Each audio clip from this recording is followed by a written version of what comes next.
के नए जमाने में गायब होती जा रही हैं। ये हैं वो मिठाइयां जिनका स्वाद तो लाजवाब था पर अब सिर्फ यादों में बचा है। नंबर 7, सरभाजा, पश्चिम बंगाल। कभी कृष्णनगर की पहचान। ये मिठाई सिर्फ स्वाद नहीं बल्कि आर्ट थी। दूध की मलाई को परत दर परत तलकर बनाया जाने वाला सरभाजा इतना यूनिक है कि पहली बाइट में ही लगता है जैसे स्वर्ग का टुकड़ा खा लिया हो। लेकिन इसकी सबसे बड़ी समस्या है मेहनत और समय। दिन रात लगाकर तैयार होने वाली ये मिठाई अब दुकानों से लगभग गायब हो चुकी है। बस कुछ पुराने हलवाई ही इस रेसिपी को संभाले हुए हैं। बाकी लोग अब सिर्फ तस्वीरों और किस्सों में सरभाजा को याद करते हैं। नंबर 6, थैन मिठाई, तमिलनाडु। छोटे छोटे गोल मोती जैसे दिखने वाले ये मीठे बाइट्स तमिलनाडु की हर गली कस्बे में बिकते थे। चावल और उड़द की दाल से तैयार, फिर शहद और शीरे में डुबोकर बनाई गई ये कैंडी जैसी मिठाई बच्चों की पहली पसंद हुआ करती थी। नारंगी रंग की चमक और कुरकुरी बनावट इसे अलग पहचान देती थी। लेकिन नई जनरेशन की चॉकलेट और पैकेज्ड स्वीट्स के सामने ये देसी मिठाई धीरे धीरे हार गई। अब थैन मिठाई सिर्फ गांवों में किसी किसी त्योहार पर नजर आती है। नंबर 5, बेनामी खीर, अवध।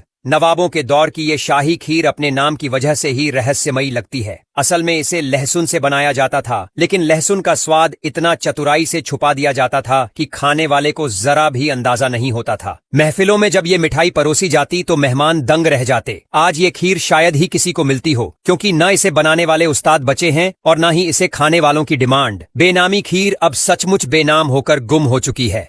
नंबर 4, टमाटर का हलवा, हैदराबाद। सुनकर हंसी आ सकती है, लेकिन हैदराबाद की निजामी रसोई में टमाटर से भी हलवा बनता था। टमाटर, खोया और सूखे मेवे मिलाकर तैयार किया गया ये हलवा इतना रिच और नजाकत भरा होता था कि इसे शहजहानी मीठा कहा जाता था। लेकिन जैसे जैसे लोगों का टेस्ट बदलता गया, इस डिश की पहचान भी मिटने लगी। अब ये हलवा सिर्फ पुराने कुकबुक्स और विरासत के किस्सों में दर्ज है। शायद ही कोई होटल या हलवाई इसे मेन्यू में रखता हो। नंबर 3, सफेद गाजर का हलवा, दिल्ली। लाल गाजर के हलवे का नाम तो हर कोई जानता है, लेकिन सफेद गाजर का हलवा कभी पुरानी दिल्ली की सर्दियों की शान हुआ करता था। इसका रंग हल्का क्रीम, स्वाद नरम और मिठास बेहद रिफाइंड होती थी। सर्द रातों में लोग गर्मा गर्म सफेद गाजर का हलवा खाने के लिए गलियों में लाइन लगाते थे, मगर सफेद गाजर की खेती घटने और लोगों की लापरवाही ने इसे लगभग गायब कर दिया। आज इसे ढूंढना किसी खोए खजाने की तरह मुश्किल है। नंबर 2, बाटिका, गोवा। सूजी और नारियल से बनी ये मिठाई दरअसल एक केक थी जो गोवा के हर क्रिसमस और शादी ब्याह में कंपलसरी मानी जाती थी। धीमी आंच पर धीरे धीरे बेक की गई बाटिका बाहर से कुरकुरी और अंदर से मुलायम होती थी। इस मिठाई का स्वाद इतना अनोखा था कि एक बार खाने वाला भूल नहीं सकता था। लेकिन बेकरी और पैकेज्ड केक के दौर में बाटिका पिछड़ गई। अब गोवा में भी ये मिठाई ढूंढना आसान नहीं रहा। नंबर 1, दौलत की चाट। ये है सर्दियों की सब